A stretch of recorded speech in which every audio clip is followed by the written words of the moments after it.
It has been a wild ride in Washington for President Biden's plan for a new social safety net, and now it's hit another bump.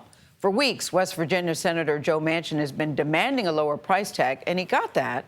But now he says he needs to know more.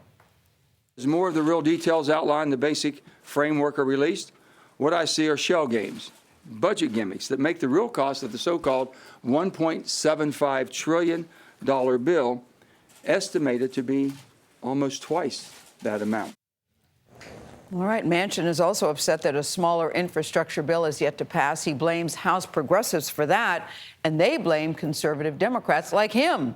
Here now to break it all down, our chief Washington correspondent, Major Garrett. We are so glad when we heard you were coming yesterday. We all did the hula. Since I've been here. Can I just say, I love what you've done with the place. Seriously. We're so glad you're here on this day in particular. Okay, Joe Manchin, do you think the White House has had it up to here with him these days? And how do you see this all playing out? So the White House knows that Democrats in Congress don't trust each other. Yes. That's the biggest problem. Joe Manchin doesn't trust the progressives, and the progressives don't trust Joe Manchin.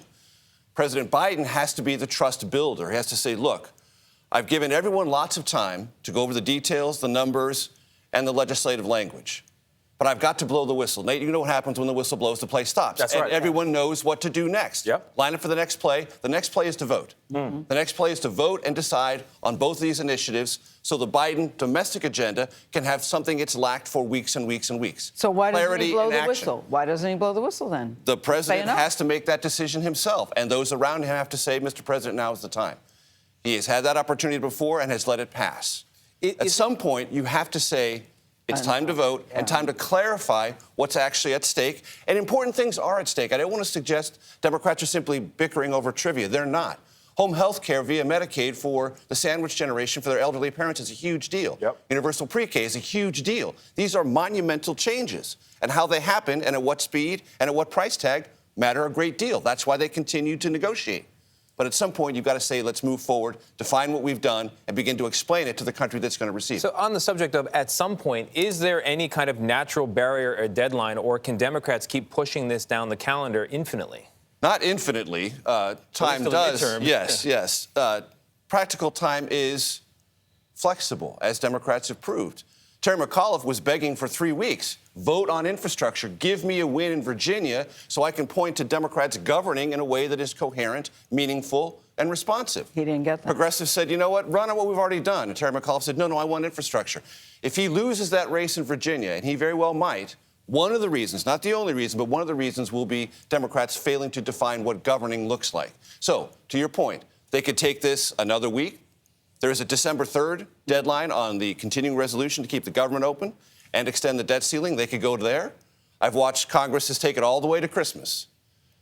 Until the president says, folks, we've talked, we've negotiated, lock arms, vote, pass it, we're going to continue to move down this sort of era of drift and disorganization. Two words that don't work well for Democrats and work very well for Republicans. Now, there's other key elections going on around the country. What are you watching out for? Other thing I'm keeping an eye on is the New Jersey governor's race. Should not be close. It is closer than you would think based on the blue state history of New Jersey. Education has been the issue that has galvanized Republican voters in Virginia and New Jersey. If Glenn Youngkin wins in Virginia against Terry McAuliffe and this race in New Jersey is close, Republicans will take that education issue and run with it harder in the midterm. So I'm keeping a very close eye on New Jersey. All right, Major, we're keeping a very close eye on you. Thank you, sir, for coming good to have today. you. Yeah. It really is. I love seeing Major Garrett.